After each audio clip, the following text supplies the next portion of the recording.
Kepada yang terhormat Bapak Kepala Sekolah SD Negeri Kertaharja 1, kepada yang terhormat Bapak Ibu Guru SD Negeri Kertaharja 1, dan kepada yang terhormat tamu undangan peserta diseminasi budaya positif. Alhamdulillahirabbil alamin. Puji syukur kehadirat Allah Subhanahu wa taala yang telah merahmati kita dengan kesehatan, dengan karunia dan hidayah, sehingga kita dapat bertemu dan berkumpul dalam acara hari ini dengan bahagia dan sehat.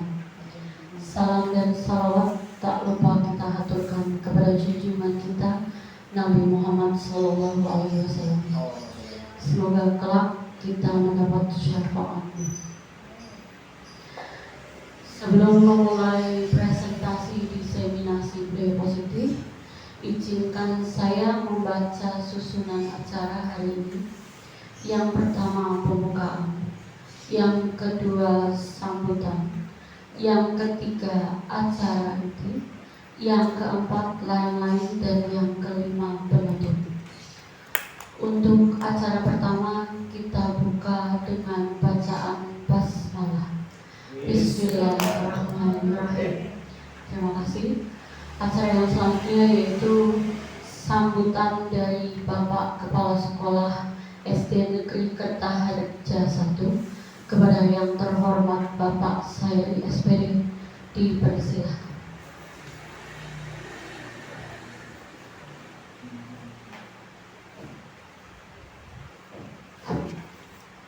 Assalamualaikum warahmatullahi wabarakatuh. Bismillahirrahmanirrahim. Alhamdulillahirabbil alamin.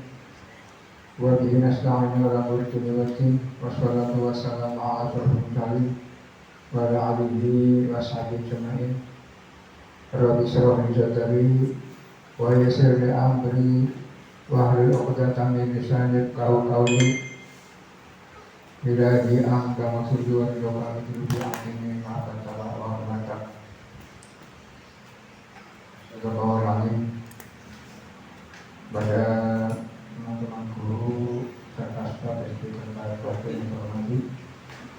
Alhamdulillah pada kesempatan pagi hari ini kita bisa dipertemukan oleh Allah Subhanahu wa taala dalam rangka mengikuti kegiatan diseminasi budaya positif yang nanti akan dipaparkan oleh calon guru penggerak Ibu Irma. Mudah-mudahan nanti bapak-bapak dan ibu bisa memperhatikan serta mengamati dan mencermati apa yang menjadi paparan tersebut agar menjadi satu bentuk pengalaman yang baru untuk bisa diterapkan dalam kegiatan pembelajaran di kelas masing-masing. Nah, oleh karena itu saya pesan kepada Bu Irma, jadilah virus yang baik. Virus itu menularkan sesuatu. Ini karena virus baik ya menularkan sesuatu yang baik. Kalau virus penyakit menularkan sesuatu yang tidak baik. Nah, oleh karena itu setelah menjadi guru penggerak, pengalaman-pengalaman apa yang telah diperoleh baik secara pengetahuan maupun praktek itu bisa ditularkan kepada teman-teman guru di SD kita, sehingga mereka punya semangat dan gairah untuk bisa menjadi calon guru penggerak. Nah, jika di SD kita semua guru merupakan guru penggerak, bukan tidak mungkin dalam 2-3 tahun ke depan mutu pendidikan SD kita akan meningkat. Demikian juga bapak-bapak dan ibu guru juga kompetisinya akan meningkat, sehingga bisa menyampaikan materi kepada siswa-siswi kita dengan mudah, dapat dimengerti, dan dengan senang dan gembira mereka belajar dimanapun tempat belajar. Oleh karena itu, sekali lagi saya mohon kepada Ibu Irma untuk bisa menurunkan ilmu pengetahuannya. Nanti bagaimana cara mendaftar menjadi calon guru penggerak, ya teman-teman bisa dipandu. Saya kira itu dari kami, dan mudah-mudahan acara ini bisa berjalan dengan lancar. Assalamualaikum warahmatullahi wabarakatuh. Waalaikumsalam warahmatullahi wabarakatuh.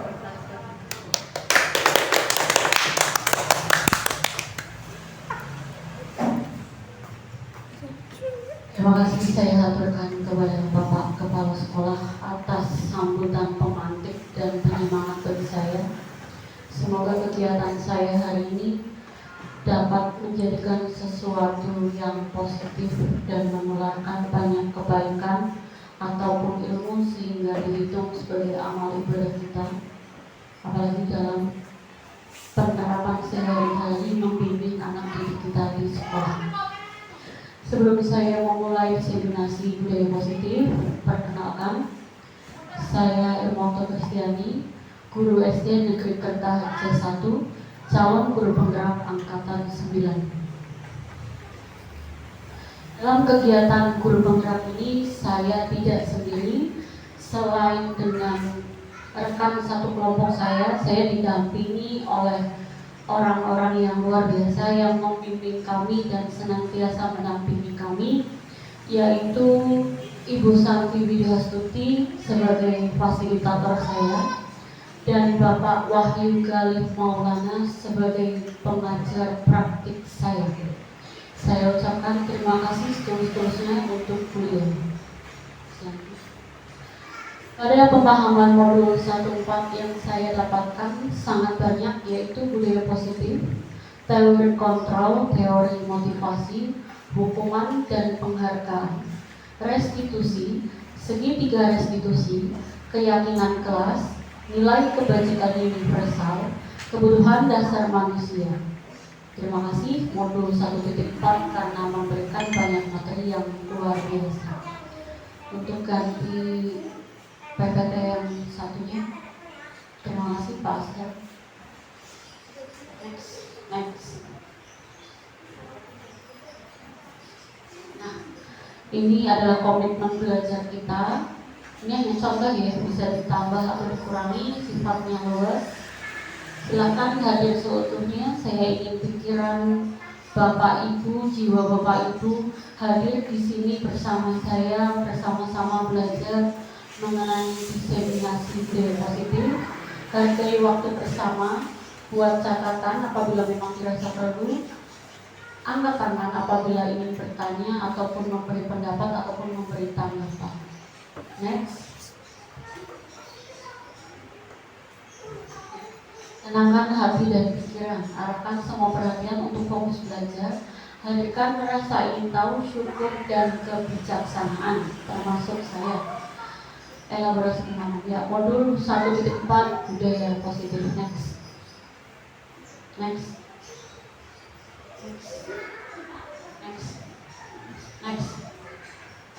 Nah, di sini ada pertanyaan pemantik Bapak Ibu.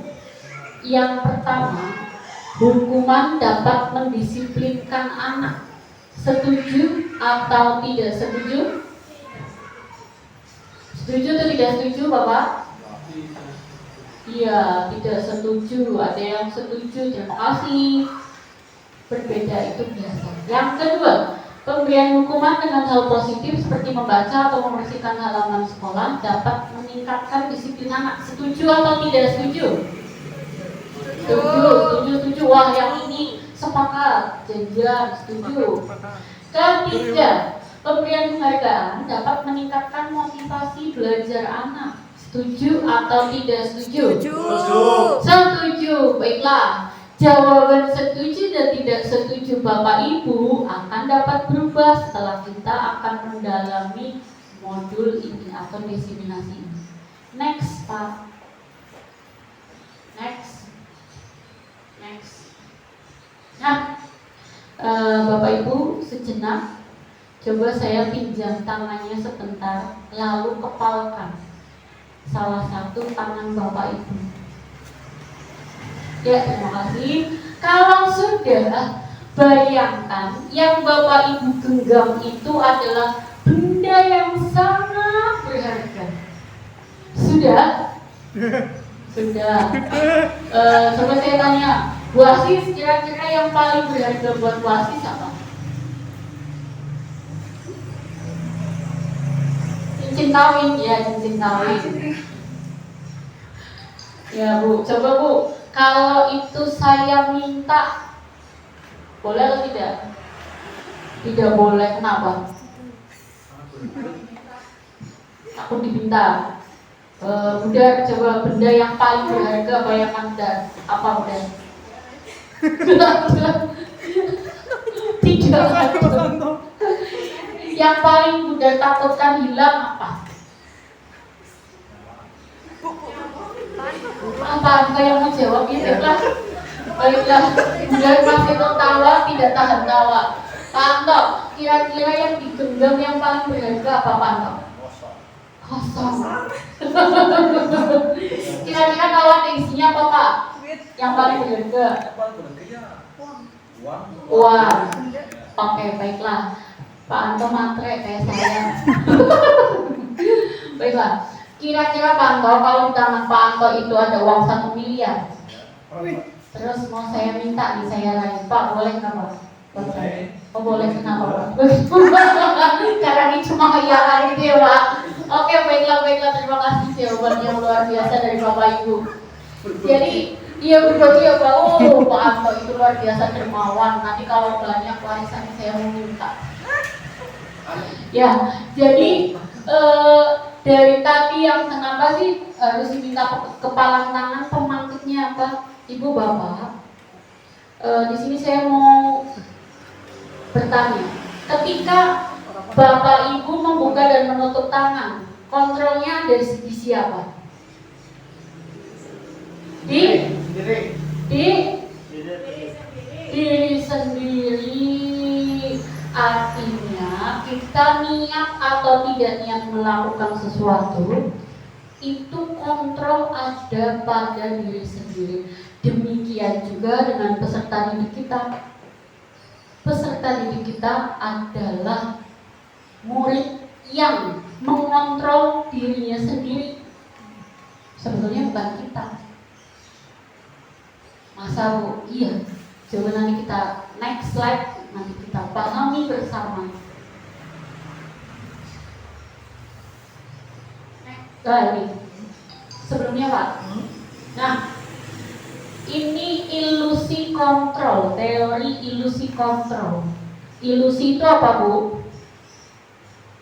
Ilusi? Khayalan, apalagi? Bayangan, imajinasi, wis pinter ya, Bu Guru ya pinter ya. Nah, ini nih ilusi khayalan kita setiap hari. Yang pertama, ilusi bahwa guru dapat mengontrol murid. Nah, kita berpikir bahwa kita yang mengontrol murid. Padahal siapa yang mengontrol murid? Diri sendiri. Yang kedua, ilusi bahwa kritik dapat membuat orang merasa bersalah, dapat menguatkan karakter. Yang ketiga, ilusi bahwa semua penguatan positif, efektif, dan bermanfaat. Yang keempat, ilusi bahwa orang dewasa memiliki hak untuk memaksa. Sadar tidak sadar, keempat inilah yang sering kita lakukan setiap hari terhadap anak. Next. Perubahan paradigma stimulus respon, teori kontrol atau teori pilihan. Nah, stimulus respon, kita mencoba mengubah orang agar berpandangan sama dengan kita. Ini yang kita berikan pada murid. Lanjut, kalau teori kontrol pilihan ini paradigma baru Pak. Kalau itu paradigma lama. Yang baru, kita sebetulnya hanya harus berusaha memahami pandangan orang lain tentang dunia. Yang kedua, perilaku buruk dapat dilihat sebagai suatu kesalahan. Ini stimulus respon atau paradigma lama. Paradigma baru, semua perilaku memiliki tujuan. Orang lain bisa mengontrol saya. Sebetulnya hanya Anda yang bisa mengontrol diri Anda sendiri. Pemaksaan ada pada saat bujukan gagal. Sebetulnya kolaborasi dan konsensus menciptakan pilihan-pilihan baru. Model berpikir menang kalah, model berpikir menang-menang atau win-win solution. Ketika kita melakukan hal ini kepada anak didik kita, kita memaksakan sesuatu dan berpikir bahwa kita menyelesaikan masalah terhadap anak didik. Wah, ini nih anak nurut dengan kita menang, anak kalah. Seharusnya yang terjadi bagaimana? Tidak ada yang merasa ditekan ataupun semuanya adalah pemenang. Lanjut.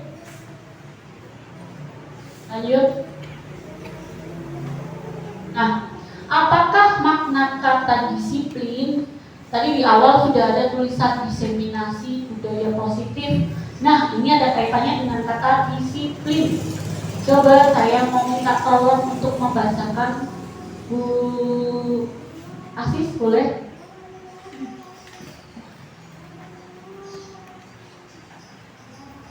Apakah makna disiplin? Ya, disiplin artinya belajar. Makna asal dari kata ini berkonotasi dengan disiplin diri dari murid-murid Sokrates dan Plato.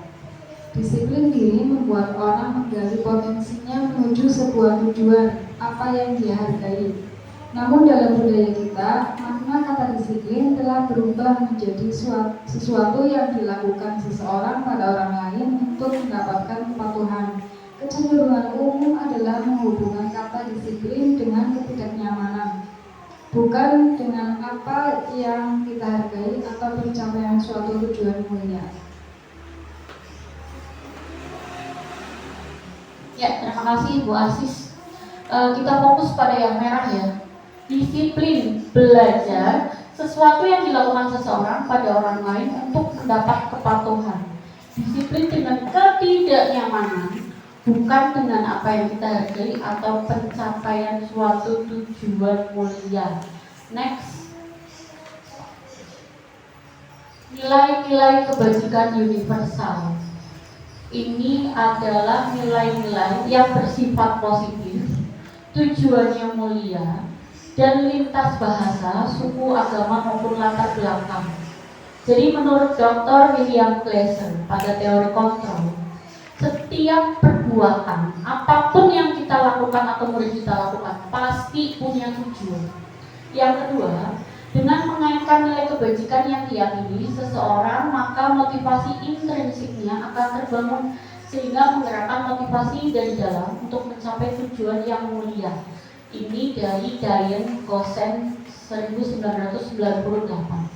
Ketiga, nilai kebajikan yang ingin dicapai setiap anak Indonesia kita kenal dengan profil pelajar Pancasila. Kemudian kalau tidak salah sudah diajari yang muridnya tepuk profil pelajar Pancasila ya. Boleh Bunda sedikit saja tepuk pelajar Pancasila. Ya. Iya. Iya, tepuk P5. Boleh Bunda sedikit saja.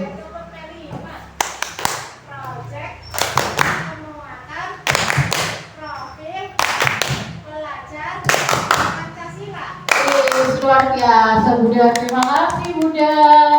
Nah, 5 profil pelajar Pancasila inilah yang mengandung nilai-nilai kebajikan universal yang nanti segala pendidikan yang kita lakukan untuk menuntun anak akan melahirkan nilai-nilai tersebut. Lanjut. Nah, teori motivasi perilaku manusia. Sebetulnya manusia melakukan sesuatu, motivasinya apa sih? Dasarnya apa sih? Jadi ada 2, motivasi eksternal atau dorongan dari luar dan motivasi internal dari dalam diri sendiri. Yang pertama, manusia melakukan sesuatu untuk menghindari menghindari ketidaknyamanan atau hukuman. Apa yang akan terjadi apabila saya tidak melakukannya? Yang kedua, untuk mendapatkan imbalan dari orang lain atau institusi. Apa yang akan saya dapatkan apabila saya melakukannya? Kedua hal ini itu motif eksternal dari luar, dorongan dari luar, takut dihukum dan tapi ingin mendapat penghargaan. Contoh kita ketika melakukan sesuatu, apakah kita tulus atau karena ingin dipuji atau ingin karena mendapat penghargaan atau hadiah? Ini adalah motif dari luar. Contoh murid melakukan sesuatu karena takut dihukum, karena takut dimarahi. Karena dimarahi ya tidak nyaman, ya sudahlah saya mengikuti aturan guru saja karena takut dihukum. Ini masih motif eksternal. Nah, tugas kita sebagai guru menumbuhkan motivasi internal murid. Apa sih motivasi internal murid? Ini Bu, yang poin ketiga, untuk menghargai diri sendiri. Saya akan menjadi orang yang seperti apa apabila saya melakukannya. Motivasi inilah adalah motivasi yang terkuat bagi anak didik kita. Dan bagaimana cara memantik atau membangkitkan motivasi tersebut? Next. Nah, ini ada teori dari Ki Hajar Dewantoro, Bapak Pendidikan kita. Ini ada kaitannya dengan nanti materi selanjutnya. Merdeka menurut Ki Hajar Dewantoro. Bu Ika boleh sedikit dibacakan? Sedikit.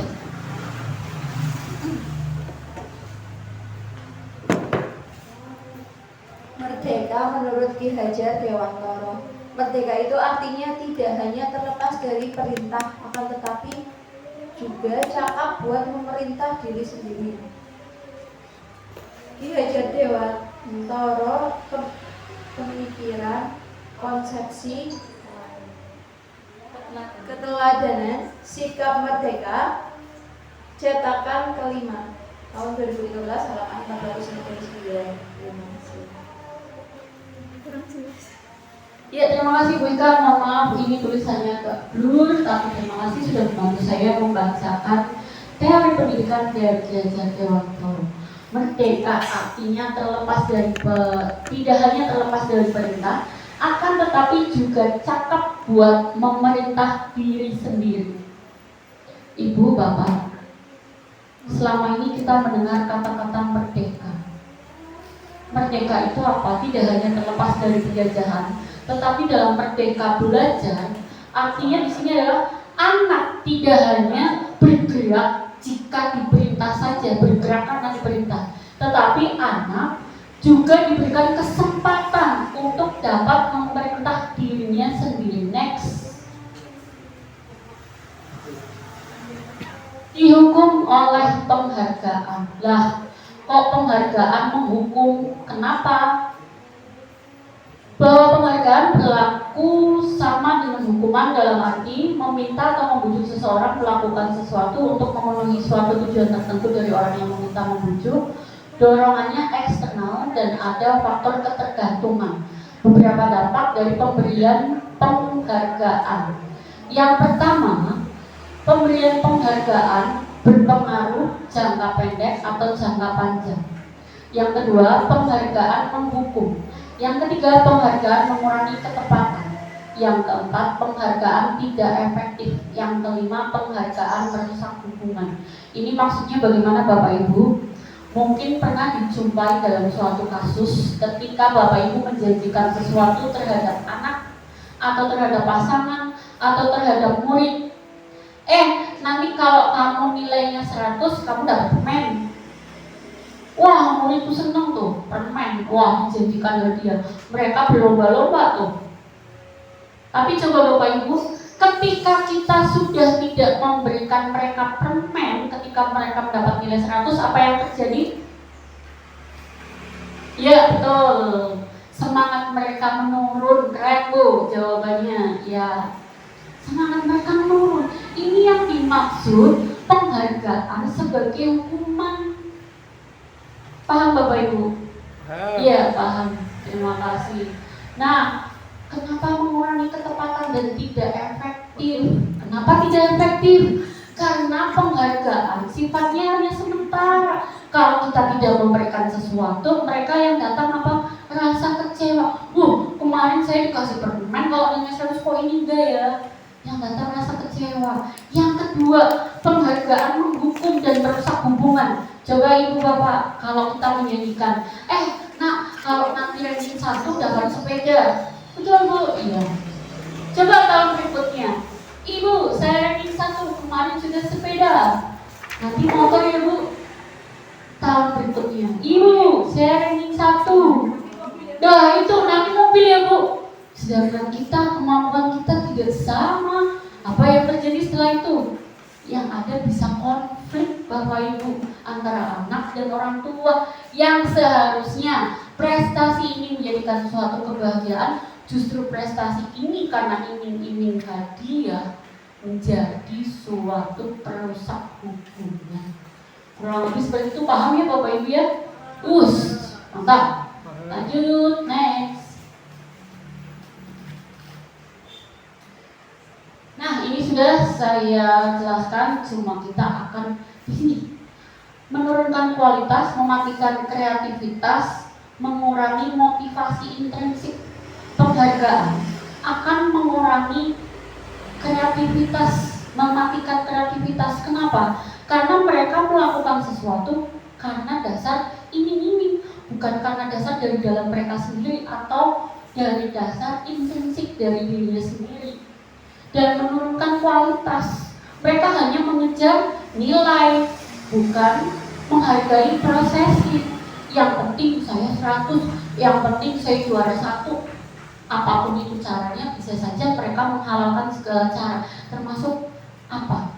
Nyontek, meniru jawaban teman, karena takut nih nggak ranking lagi, takut nggak dikasih hadiah lagi. Yang penting 100, gimana ya? Kuliah buka-buka aja lah, nyontek aja lah. Di sini akhirnya berkurang nilai dari sebuah pendidikan. Selanjutnya next. Bentuk program kebajikan apresiasi. Nah, tadi kalau hadiah tidak boleh, tapi kalau apresiasi masih boleh Bapak Ibu. Apa sih apresiasi? Apresiasi adalah pengakuan. Kita lihat di sini. 1. Dalam memberi apresiasi, beri dukungan secara khusus. Yang kedua, beri pengakuan secara pribadi. Yang ketiga, beri pengakuan kepada semua murid bergantian. Yang keempat, beri pengakuan secara konsisten, fokus pada proses. Contoh Bapak Ibu, kita mengajar matematika atau bahasa Indonesia, atau kita menampilkan atau menghasilkan atau memberikan tugas suatu proyek produk. Ingat Bapak Ibu, jangan cuma yang 100 saja yang dipuji, yang baik saja yang dipuji, ataupun hasilnya yang dipuji. Tetapi yang lebih masuk ke hati anak-anak adalah ketika kita memberi apresiasi secara merata. Saya contohkan ya Bapak Ibu. Bagus loh, Denis sudah dapat nilai 100, mantap. Artinya Denis sudah memahami. Tapi Dio dapat 80 juga oke. Tadi Burma lihat tuh Dio sudah sibuk menghitung kesana kemari ya. Sudah tanya-tanya tadi dengan Burma caranya. Tapi Burma hargai Dio sudah berusaha. Untuk yang sana siapa tadi? Safa dapat nilai 60, tidak apa-apa. Belajar tidak harus langsung bisa, tetapi kita belajar pelan-pelan ya Nah ya. Besok kita pelajari ulang lagi. Tadi ada yang dapat 40, ada satu itu di pojok siapa? Asar. Kenapa tadi dapat 40? Tidak apa-apa, jangan kecewa. Yang penting tadi seperti tadi mau memperhatikan lagi. Besok kita lebih memperhatikan ya. Kalau kita ulang materinya, besok Asar lebih memperhatikan supaya apa? Dapat meningkatkan nilai. Ya tepuk tangan buat semua. Nah gitu loh Bu. Gitu. Anak tuh seneng loh Bu kalau kita kasih apresiasi loh. Jangan hanya fokus pada yang 100, jangan hanya fokus pada produk yang dihasilkan yang terbaik, tetapi kita fokus pada ketika proses anak dihargai, mereka tuh lebih semangat untuk lebih mendengarkan kita, memperhatikan kita, dan lebih semangat untuk belajar. Kalau cuma yang 100 yang dipuji, kasihan Bu, yang lain. Kan ingat, tidak semua kodrat, potensi, minat, bakat anak didik kita sama loh Bu. Kita dalam satu ruangan ini saja berbeda-beda. Ada yang pintar nyanyi, wasis, ada yang pintar matematika, Bunda, ada yang pintar dalam memberikan materi, menulis, membaca, Bu Ika, ada yang pintar dalam materi olahraga, Pak Anto, ada yang pintar dalam keterampilan, Pak Azhar, ya. Semua kita potensinya beda. Ada yang pintar mengambil gambar, Pak Wawan. Ya, jadi kita pun potensinya berbeda. Jangan minta semua anak pintar, jangan minta semua anak cepat menghafal, cepat belajar. Ingat, anak didik sama seperti kita. Jadi kita perlakukan secara adil mereka. Next. Contoh pengakuan apresiasi kebajikan. Nah, tidak hanya ketika pelajaran saja Bu, apresiasi. Apresiasi bisa kita berikan ketika anak melakukan sesuatu kebaikan. Contoh pertama, kemarin saya perhatikan rasa empatimu besar sekali pada saat menolong murid baru di kelas kita. Saya menghargai kepedulianmu pada saat kamu membantu teman-temanmu di tugas kelompok. Terima kasih ya atas rasa tanggung jawabmu. Kamu sudah memungut kertas-kertas yang berserakan di lantai. Ibu, dengan kita memberikan apresiasi terhadap murid kita, motif intrinsik atau dari dalam diri murid kita akan terbangun dengan sendirinya. Jadi murid akan secara sadar melakukan sesuatu bahwa itu sesuatu yang baik untuk mereka. Next. Nah, di sini ada hukuman atau konsekuensi. Ibu bapak, saya cuma mau ibu bapak jawab hukuman atau konsekuensi. Tidak usah takut salah, karena saya tidak akan menilai bapak ibu. Tidak ada nilai 100 ataupun 40. Kita belajar bersama-sama. Siap bapak ibu? Baik, pertanyaan pertama. Mencatat 100 kali di dalam buku, kalimat saya tidak akan terlambat lagi karena terlambat sekolah. Hukuman atau konsekuensi? Hukuman. Pantau? Hukuman. Oke, baiklah. Kedua, lari mengelilingi lapangan basket 2 kali karena terlambat habis di sekolah. Hukuman atau konsekuensi? Hukuman. Iya. Wah, jadian kesepakatan. Sama. Murid diminta untuk push up 15 kali karena tidak menggunakan masker di sekolah. Hukuman atau konsekuensi? Konsekuensi, hukuman. Bagus, ada perbedaan. Membersihkan tumpahan air di meja tulis karena tersenggol pada saat belajar. Konsekuensi. Murid disuruh untuk menggantungkan sepatu di leher nih seharian karena tidak mengenakan sepatu hitam. Konsekuensi atau hukuman? Hukuman. Lari mengelilingi lapangan basket 2 kali karena terlambat untuk pelajaran PCOK. Konsekuensi. Hukuman, konsekuensi. Baiklah, kita lihat kuncinya. Slide selanjutnya. Oh, mencatat 100 kali hukuman. Lari lapangan basket terlambat hukuman. Iya, sama dia. Ini contoh ya dari muridnya. Ya, ini persis kayak muridnya di kelas. Ya, terima kasih Bu. Murid diminta untuk push up 15 kali, hukuman. Mengalihkan kertas tugas teman, konsekuensi. Membersihkan tumpahan air, konsekuensi. Murid disuruh mengenakan sepatu, hukuman. Lari. Nah, ini nih Bapak Ibu, ada 2 kasus yang mirip nih. Lari keliling lapangan. Ya. Lari keliling lapangan tetapi berbeda alasan. Yang pertama, lari mengelilingi lapangan basket 2 kali karena terlambat hadir. Ini hukuman. Kalau lari mengelilingi lapangan basket 2 kali karena terlambat 10 menit untuk pelajaran PCOK, itu konsekuensi. Kenapa hukuman dan konsekuensi? Karena ketika terlambat disuruh lari, itu tidak ada relevansinya, tidak ada hubungannya. Tetapi ketika PCOK terlambat disuruh lari, itu ada relevansi dengan pelajarannya, karena bisa jadi itu untuk upaya pemanasan. Paham ya Bapak Ibu ya? Ya, next. Perbedaan hukuman dan konsekuensi. Coba saya tolong dibacakan hukuman itu apa? Ke bawah ya, hukuman ke bawah. Saya minta tolong dibacakan. Pak Wawan boleh? Oh jangan. Oh iya Pak Wawan Sariawan, saya lupa. Pak Anto boleh baca hukuman ke bawah.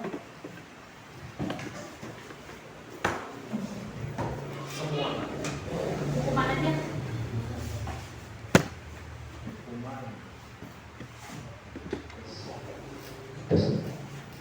Hukuman suatu yang menyakitkan harus terjadi, membuat anak sakit atau fisik maupun hati untuk jangka waktu lama.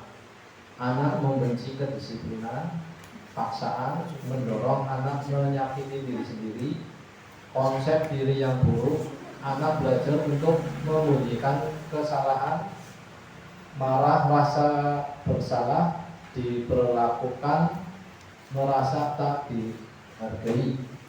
Terima kasih.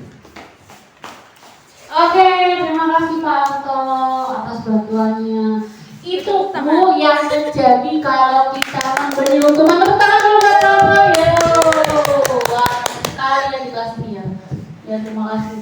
Ini yang terjadi Bu, hukuman menyakiti hati, dan itu bisa jangka waktu pendek ataupun lama, dan bisa jadi menimbulkan dendam. Anaknya sudah lulus tetapi sakit hatinya tidak hilang, bahkan diingat-ingat nih sampai tua. Ini nih guru yang sering menghukum saya nih, ini nih guru yang suka nipu saya nih, ini nih yang suka hukum saya lari-lari, ini nih yang suka mempermalukan saya di kelas. Makanya hati-hati Bu, jangan semerta-merta kita memberi hukuman terhadap anak. Anak juga punya perasaan Bu, sama seperti kita, kayak lagunya Serius. Ya. Iya, rocker juga manusia. Makasih mengingatkan.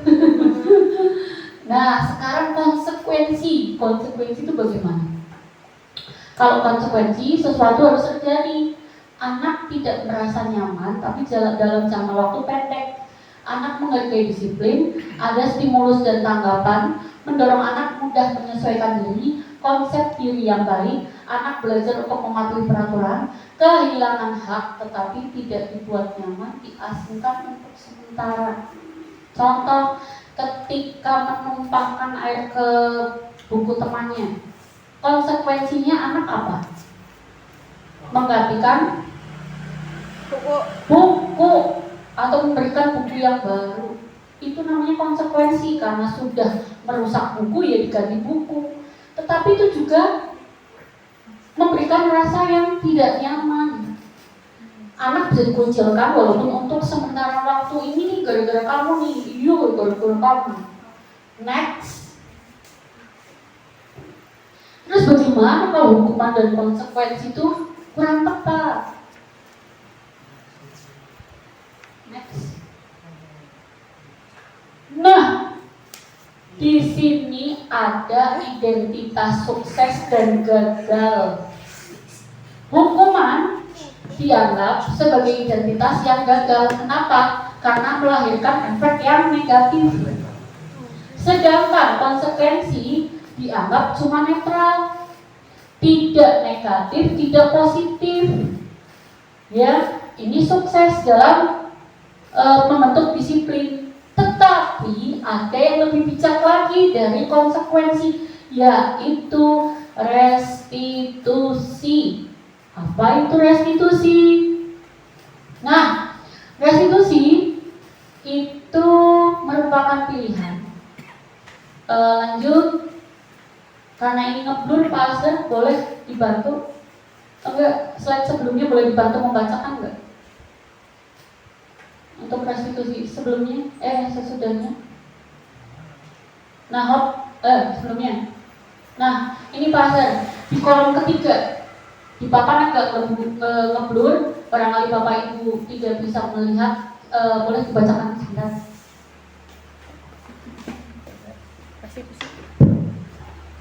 Dari atas Dari atas ke bawah. Restitusi merupakan pilihan. Yang kedua, menguatkan untuk murid atau anak dalam jangka waktu panjang. Yang ketiga, korban mendapatkan ganti. Yang keempat, murid atau anak mendapatkan penguatan. Yang kelima, masalah terpecahkan. Yang keenam, murid belajar bertanggung jawab untuk perilakunya. Selanjutnya, fokus dalam pemecahan masalah dalam jangka waktu panjang. Dan selanjutnya, apa yang bisa kamu lakukan untuk memperbaiki masalah ini. Dan terakhir, murid atau anak menghormati dirinya dan orang lain. Ya, terima kasih Pak Ashar sudah membantu saya membacakan kolom restitusi. Jadi perbedaannya adalah hukuman, konsekuensi, dan restitusi. Dari kesekian yang menghasilkan disiplin positif adalah restitusi. Kenapa? Di sini motif intrinsik terbangun dalam diri siswa. Next.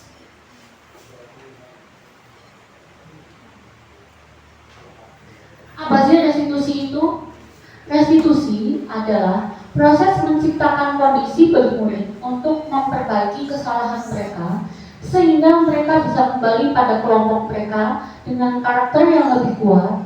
Restitusi juga merupakan proses kolaboratif yang mengajarkan murid untuk mencari solusi untuk masalah mereka dan membantu murid berpikir tentang orang seperti apa yang mereka inginkan dan bagaimana mereka harus memperlakukan orang lain.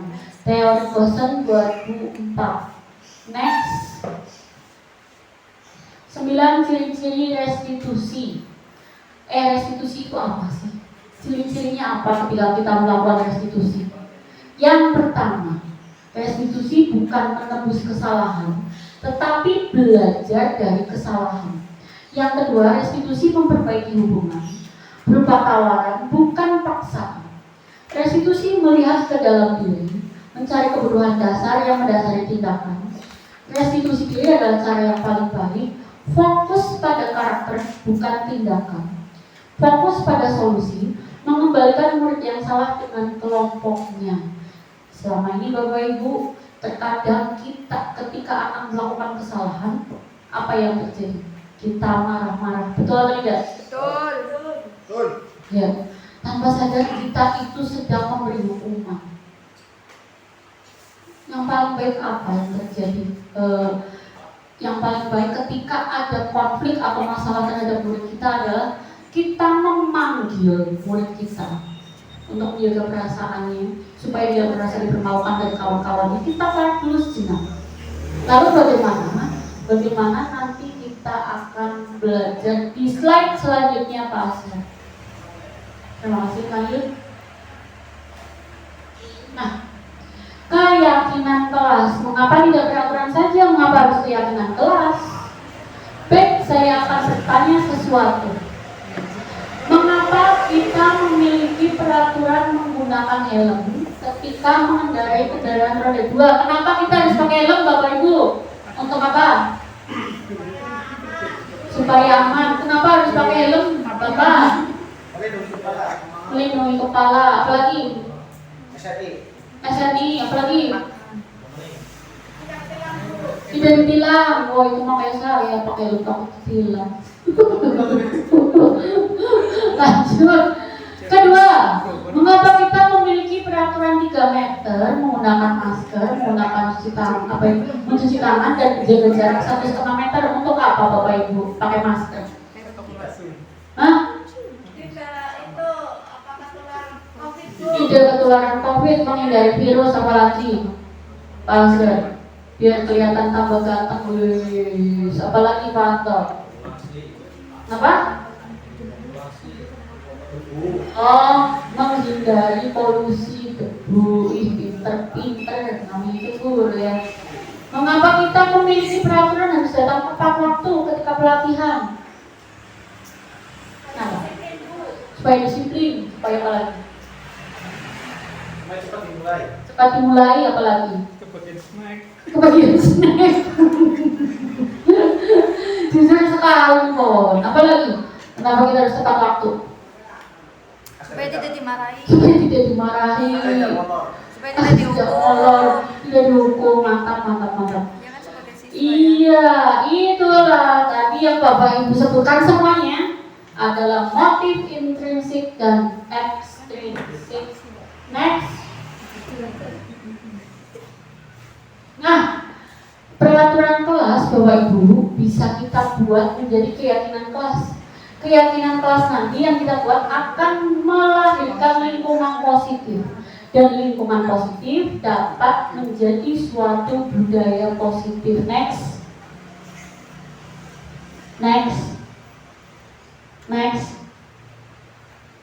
Nah, kegiatan pendalaman keyakinan kelas, tabel T dan Y. Nah, ini hormat. Datang tepat waktu, tampak seperti rasa hormat ya Bu. Sering hadir terlambat, tampak tidak seperti hormat. Menyapa teman guru, tampak seperti hormat. Acuh tak acuh, tidak tampak. Lanjut bekerja, tampak seperti tekun bekerja dan menyimak guru. Seperti Bu, tidak tampak seperti tidak mendengarkan guru dan acuh tak acuh. Next. Nah, di sini keyakinan kelas. Bu, kira-kira nilai apa yang akan diterapkan dalam peraturan ini, Bu? 1. Selalu kembalikan buku ke tempatnya. Nilai kebaikan apa, Bu? Mengembalikan buku ke tempatnya? Disiplin. Oke, baiklah. Dilarang mengganggu orang lain. Nilai kebaikannya? Sopan. Apalagi? Apa, Bu? Ya, betul. Saling menghargai. Boleh. Itu Apalagi, selalu Bu? kembalikan buku ke tempatnya itu bukan Iya. disiplin Bu. Itu Bukan. tanggung jawab. Oh, tanggung jawab mengembalikan. Wah, beda pendapat, mantap. Iya. Kita beda kepala, beda pendapat. Iya dong. Betul sekali. Dilarang melakukan kekerasan. Nilai kebaikan apa yang muncul? Ya, tidak melakukan bullying. Nilai kebaikan apa? Saling menghormati mungkin. Kemanusiaan. Boleh. Kesusilaan. Saling menghormati mungkin. Saling menghormati. Oke, baiklah. Dilarang menggunakan narkoba untuk apa? Nilai kebaikan apa? Kesehatan. Ya, menjaga tubuh. Oke. Pergantian menunggu giliran atau antri. Nilai kebajikan apa yang akan diterapkan? Antri disiplin. Oke. Gunakan masker. Kesehatan. Jangan berlari di kelas. Disiplin.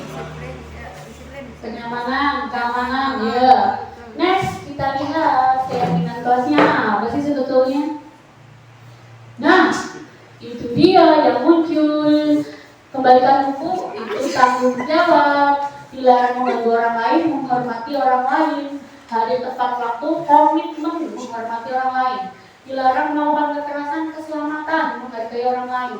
Dilarang menggunakan narkoba, kesehatan. Bergantian menunggu giliran, menghormati orang lain atau sabar. Gunakan masker, kesehatan, keselamatan. Jangan berlari di kelas, keselamatan, keamanan. Gak ada yang salah, semua betul. Ya, yang salah itu adalah yang tidak jawab. Baiklah, terima kasih Bunda sudah memecahkan suasana yang semakin memanas. Next. Nah, kebutuhan dasar manusia itu sebelum mendidik anak atau memberi pendidikan kepada anak, kita harus tahu nih kebutuhan anak apa saja sih yang harus dipenuhi, termasuk kebutuhan kita. Nah, yang pertama ada kebutuhan kasih sayang dan rasa diterima. Ibu butuh disayangi tidak, Bapak?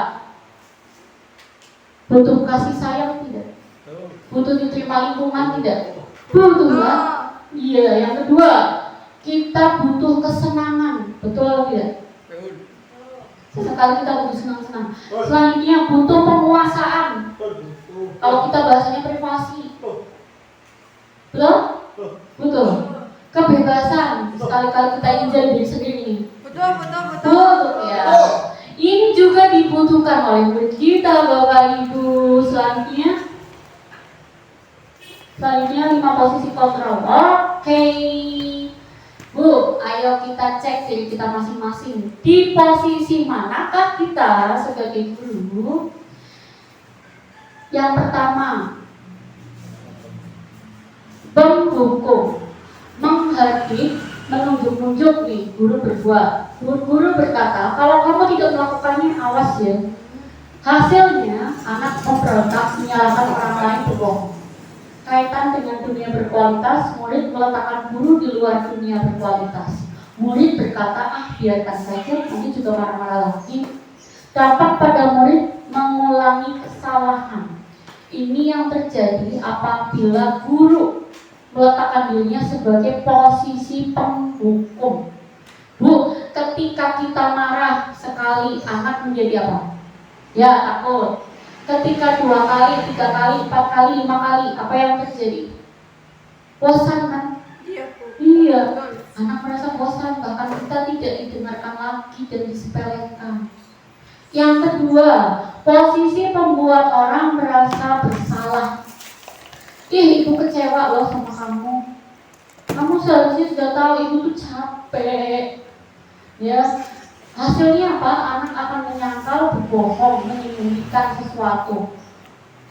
Kaitannya dengan dunia berkualitas, murid meletakkan guru dalam dunia berkualitas, tetapi murid berkata maafkan saya, tetapi hasilnya adalah murid merasa rendah diri. Karena saya nih guru jadi seperti ini. Karena saya nih temannya begini. Karena saya nih salah saya nih. Akhirnya murid merasa bersalah dan rendah diri. Lanjut, posisi guru di posisi kontrol sebagai teman, membuat alasan untuk muridnya. Ayolah lakukan demi ibu, masa kamu tidak mau? Ini hasilnya murid ketergantungan terhadap guru.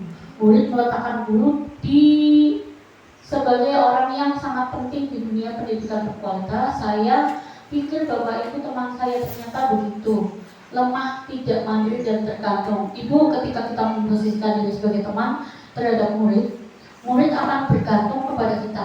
Kenapa? Karena dia merasa memiliki teman. Teman tidak memberikan rasa kecewa, tetapi jika sikap kita sekali 2 kali tidak cocok, tidak sepemahaman, tidak sepakat dengan posisi teman, maka yang didapat adalah murid merasa lemah, kecewa, dan tidak mandiri.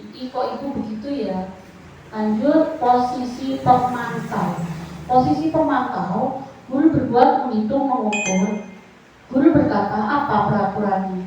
Hasilnya menyesuaikan diri, tetapi bila diawasi. Kaitannya, murid meletakkan guru peraturan dan hukum di dunia berkualitas. Murid berkata, berapa banyak bintang bu yang saya dapat? Dampaknya pada murid menitik beratkan pada sanksi atau hadiah. Nah, di sini pemantau. Mungkin sekali-sekali atau beberapa kali kita memberikan posisi bintang atau hukuman. Di sini murid hasilnya adalah akan melakukan sesuatu berdasarkan motif hukuman atau penghargaan. Murid melakukan sesuatu tidak berdasarkan atas keinginannya sendiri, tapi berdasarkan motivasi. Lanjut, menghargai diri sendiri.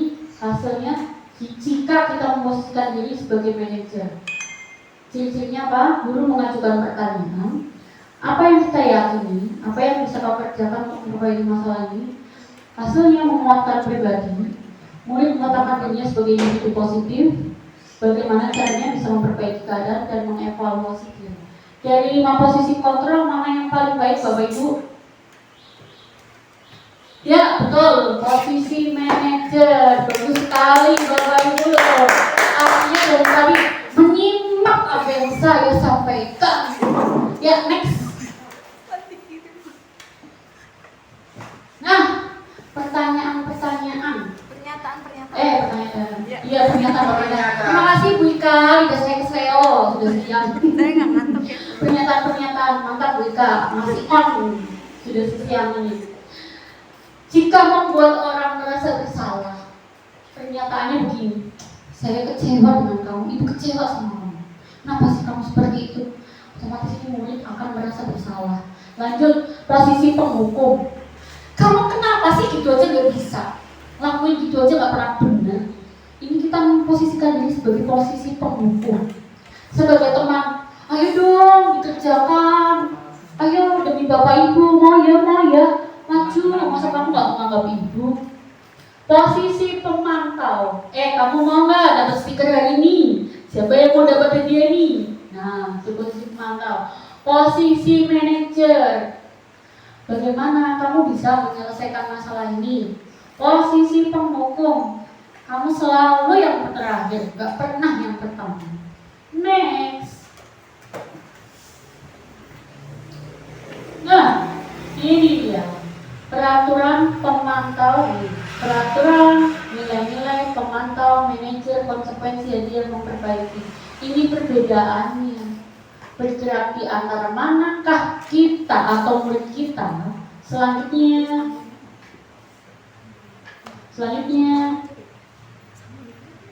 Nah, ini yang saya praktikkan kemarin Bapak Ibu di tugas modul 1.4 aksi nyata penerapan budaya positif, yaitu membuat skenario budaya positif berupa proses segitiga restitusi.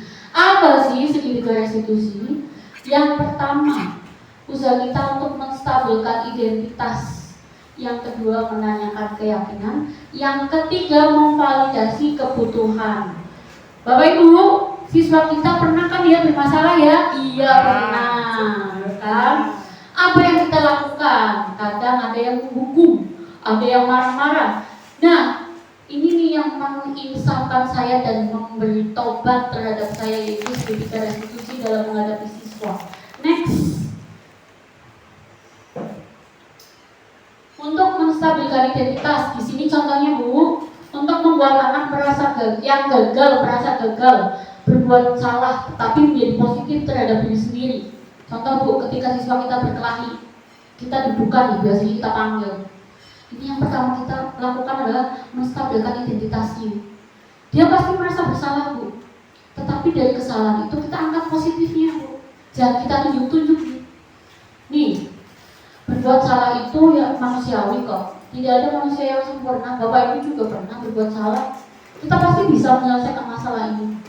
Tenang, Bapak Ibu tidak tertarik untuk mencari tahu siapa yang benar dan siapa yang salah. Kalau kamu menyalahkan diri sendiri terus, bagaimana? Kamu bisa bersikap baik dengan dirimu sendiri. Next. Yang kedua, validasi kebutuhan, membantu murid mengenali atau mengetahui kebutuhan dasar yang harus dipenuhi. Guru bisa berkata, demikian Bapak Ibu, kamu bisa saja kan melakukan hal yang lebih buruk, tapi kamu tidak melakukannya. Kamu pasti punya alasan mengapa melakukan hal itu. Apa sih yang penting buat kamu? Kamu boleh tetap berusaha menjaga sikap itu, tapi tambah ya sikap lain yang baru. Maukah kamu belajar cara lain tanpa harus memukul? Apakah kamu bisa melakukan besok lebih baik lagi? Next. Di proses menanyakan keyakinan, setelah kedua proses tersebut, kita tanya nilai apa yang kita percaya di sekolah, nilai universal apa yang kita sepakati, kelas yang ideal itu seperti apa, kamu ingin jadi anak seperti apa yang kamu rasakan ketika kamu melakukan itu, apa yang diinginkan, kamu ingin jadi orang seperti apa. Next. Nah, ini intervensi 30 detik. Apakah kamu ingin berbuat baik? Apakah saat ini kamu sedang menjadi orang yang kamu inginkan? Apakah kamu bisa mengubah kegiatan perilaku lebih membantu? Nah, ini intervensi dalam segitiga restitusi. Ibu, kebetulan kita posisi mengajar di SD. Kalau melihat proses segitiga restitusi tersebut, itu kalau kita terapkan di SD, pusing karena bahasanya bahasa baku. Saya tanya ini kepada kelas saya, Bu, saya ngajar di SD, nanti menerapkannya bagaimana Bu? Membaca saja masih dieja, membaca saja masih kurang-kurang, ngomong saja campur-campur bahasa daerah atau bahasa Jawa. Nah, jawaban dari kelas saya luar biasa. Bu Irma gak usah bingung. Ketika Bu Irma melakukan segitiga restitusi ini, ataupun guru melakukan segitiga restitusi ini, baik tingkat TK, SMP, SD, sesuaikan dengan siswanya. Kalau siswanya nggak bisa bahasa Indonesia, kita pakai bahasa daerah nggak apa-apa.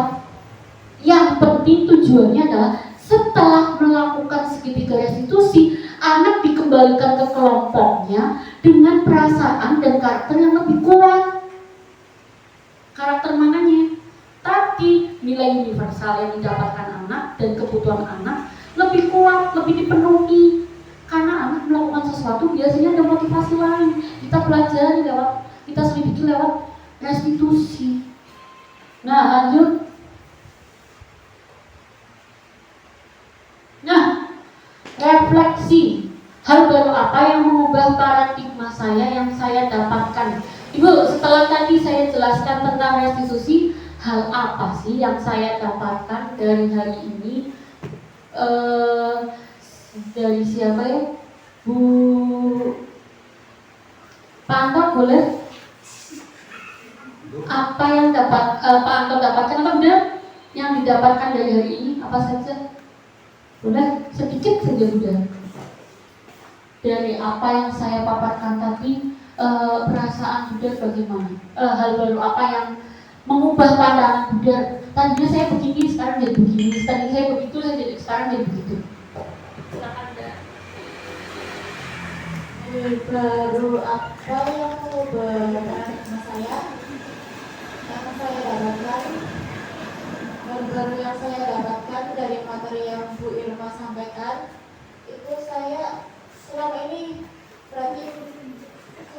itu loh sama anak-anak sebagai pembuku, bukan sebagai manajer. Berarti kita itu belum maksimal lah menjadi sebagai manajer. Kita hanya sebagai pembuku, belum menjadi manajer. Berarti yang akan saya lakukan ini berarti nanti akan menjadi manajer.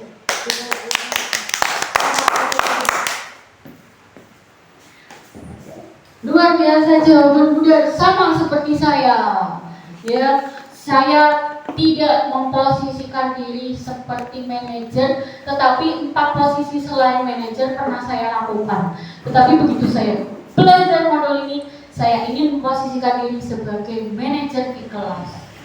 Refleksi kedua, perasaan apa yang muncul selama mengikuti sesi ini, khususnya mengenai makna disiplin dan motivasi intrinsik, motivasi dari dalam diri siswa. Saya ingin coba Bu Ika untuk menjawab pertanyaan nomor 2. Bagaimana perasaan Bu Ika ketika saya mendiskriminasikan budaya positif hari ini? Dan bagaimana mengenai makna disiplin dan motivasi intrinsik dari siswa? Apa yang harus dibangun?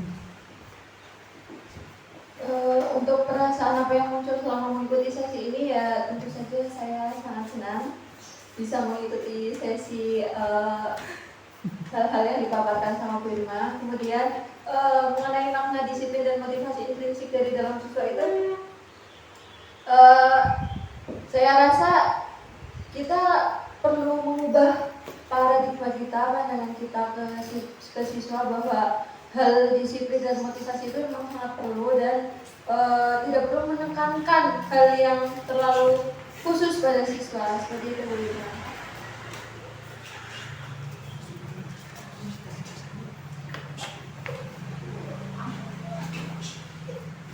Ya, terima kasih Bu Ika. Jawabannya juga sama seperti ketika saya ditanya oleh Fasil saja. Yang ketiga, peran among mana sih, peran guru mana yang sangat diinginkan setelah saya mengikuti modul ini? Peran sebagai penghukumkah, pembuat rasa bersalahkah, peran sebagai pemantau, peran sebagai manajer, atau yang mana? Boleh dijawab Pak Anto atau Pak Asad? Pak Asad dulu. Pak Asad dulu, ya baik. Ini Pak Asad, peran sebagai penghukum, pembuat rasa bersalah, atau manajer, atau pemantau? Manajer. Ya, terima kasih manajer. Teman-teman Pak Asad, Pak Asad sama seperti saya, dari sekian posisi saya juga ingin memposisikan diri sebagai manajer, karena posisi manajer adalah tadi saya menghindari anak memiliki dendam dan sakit hati terhadap saya. Saya menghindari konflik saya dengan murid. saya menghindari rasa tidak nyaman dengan murid, maka saya sepakat dengan Pasar, saya ingin memposisikan diri sebagai manajer luar biasa jawaban Pasar. Sedikit tapi mengena luar biasa. Kita aplaus untuk Pasar. 4. Saya akan menjadi among seperti apa setelah mengikuti modul ini. Pak Anto bisa ya bantu ya. Among seperti apa, guru seperti apa setelah tadi belajar bersama dengan saya, ingin menjadi guru seperti apa. Sedikit saja lagi.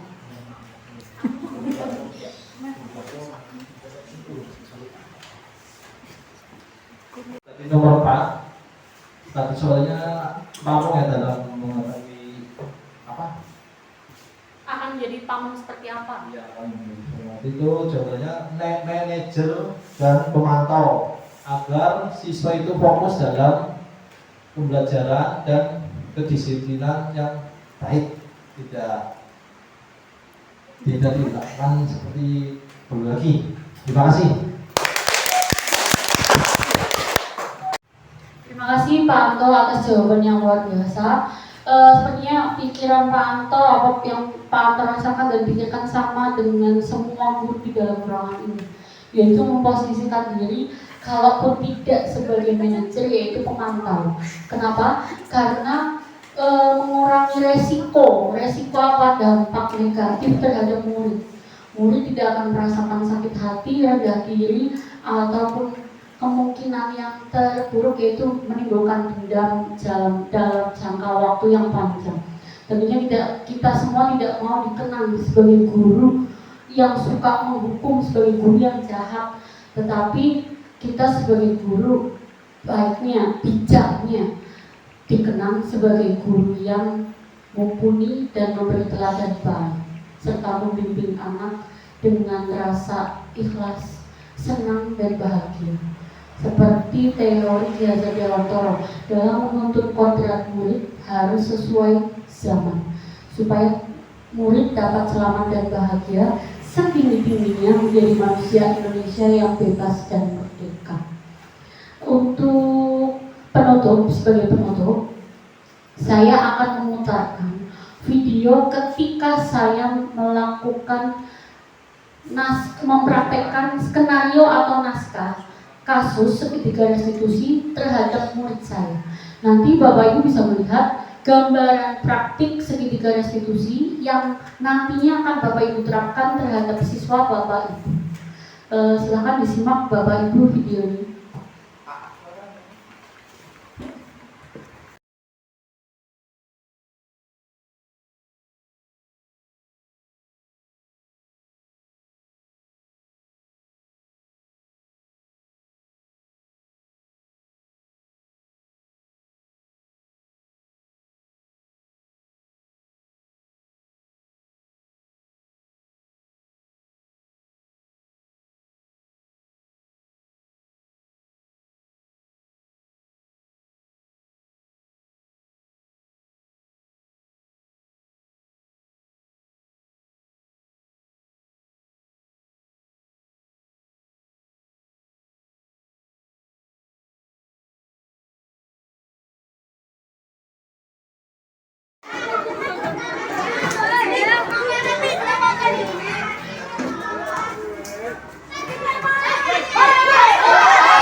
Siapa dulu yang ingin berbicara? Baik, Firma ingin Ageng berbicara terlebih dahulu. Itu Bu, Rehan duluan senggol saya. Tolong Bu. Rehan, tadi siapa yang diberi kesempatan berbicara terlebih dahulu? Ageng Bu. Berdasarkan keyakinan kelas kita, bagaimana jika seseorang tengah berbicara? Tidak boleh menyela dan berbicara gantian Bu. Bagus, berarti sekarang siapa yang berbicara terlebih dahulu? Ageng Bu. Saat memberi kesempatan Ageng berbicara, artinya Rehan bagaimana? Menghargai Ageng Bu. Bagus, boleh Burma lanjutkan pembicaraan Burma dengan Ageng?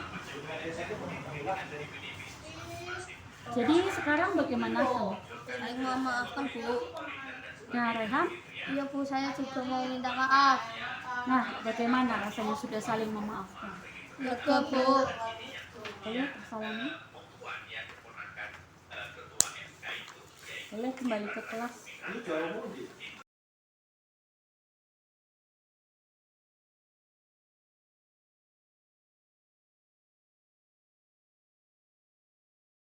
Keluarkan buku gambar dan alat gambar kalian.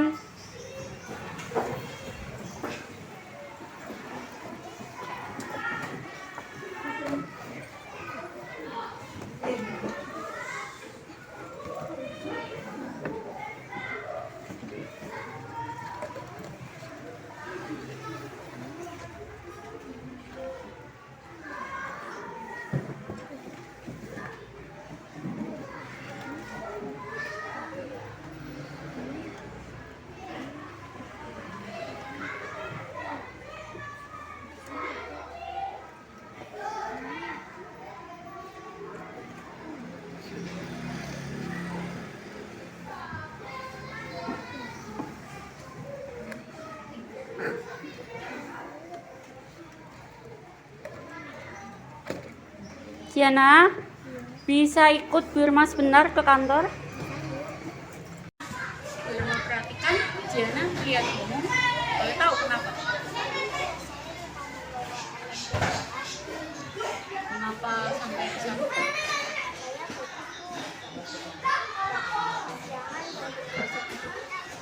Nah, bagaimana supaya nanti tidak lupa lagi?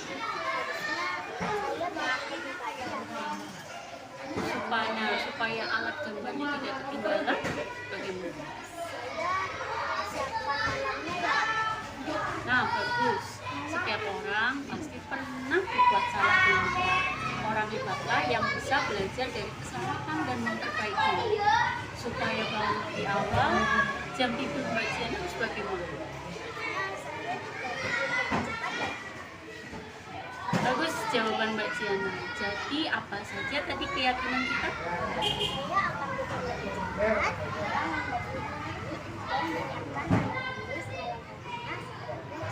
Bagus. Ciana boleh kembali ke kelas dan jangan lupa dengan keyakinan kita tadi ya. Sama.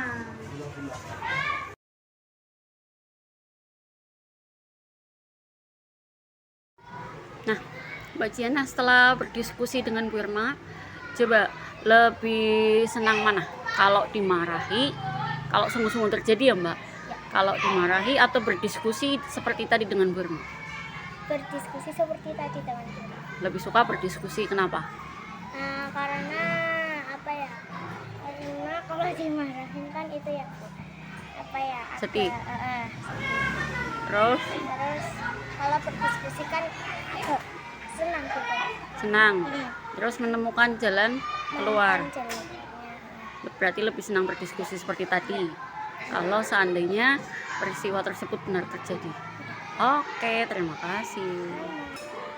Nah, Mas Ageng kemarin sudah berdiskusi ya dengan Wirma ya tentang peristiwa yang tidak sengaja senggol-senggolan terus terjadi keributan. Kalau itu terjadi beneran atau sungguhan atau kenyataan, Mas Ageng lebih suka Wirma marah-marah atau diskusi seperti kemarin? Diskusi Bu. Kenapa? Karena nggak seru sih. Ya dibilang Nggak takut? iya jadi nggak takut dan nggak tegang. Nggak Kalau tegang? itu dibilangin. Kalau dinasehati Iya, dan bertukar pikiran, terus perasaannya lebih apa?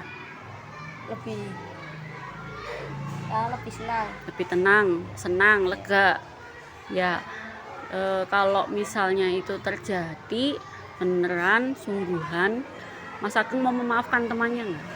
Mau. Kenapa mau memaafkan? Karena lebih baik berteman daripada musuh-musuhan. Ih, luar biasa. Terima kasih Mas Ageng. Mas Rehan, kemarin sudah berdiskusi dengan Wirma ya mengenai masalah dengan Mas Ageng. Ya, kalau nanti terjadi kenyataan nih secara realita atau beneran sungguhan, Mas Rehan lebih suka Bu Irma marah-marah atau lebih suka berdiskusi seperti kemarin? Berdiskusi. Kenapa?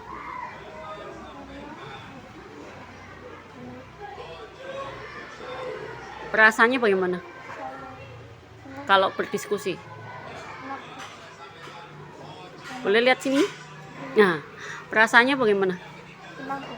Senang. Tenang atau tidak? Lega atau tidak? Lega kalau sudah berdiskusi. Kalau bermarah-marah rasanya bagaimana? Kalau dimarahin rasanya bagaimana? Gimana? Kalau dimarahin?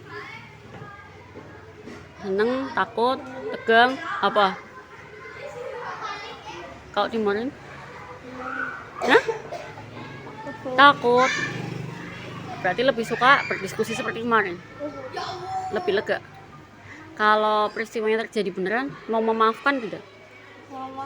Mau. Kenapa mau memaafkan?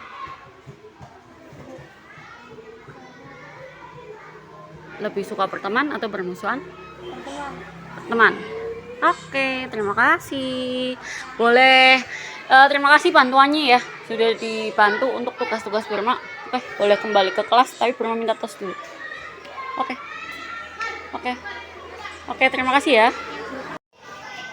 Ya, pada penjelasan kasus kali ini, Bu Irma memiliki posisi peran kontrol sebagai manajer karena bekerja sama dengan siswanya, memotivasi siswa untuk mempertanggungjawabkan segala perilakunya serta mendukung siswa untuk menemukan solusi dari permasalahan yang dihadapi oleh siswa itu sendiri.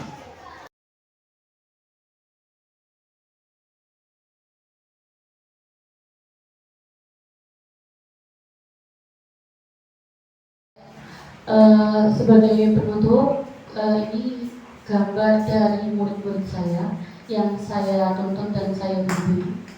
Sejatinya guru dan keluarga sangat berperan besar terhadap upaya keselamatan masa depan generasi bangsa. Selanjutnya pasal.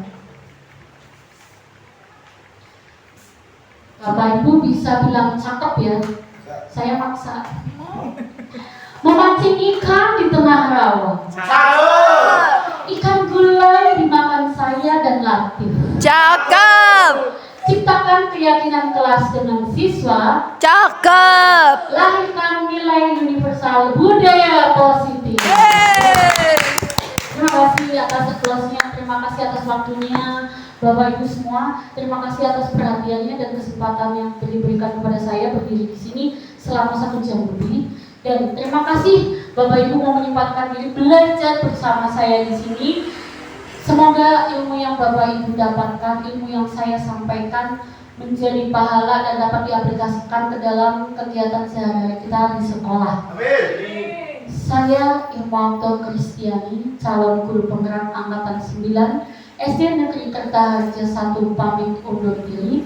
Mohon maaf bila ada kesilapan sikap dan kata. Billahi taufiq wal hidayah. Assalamualaikum warahmatullahi wabarakatuh. Salam guru putra.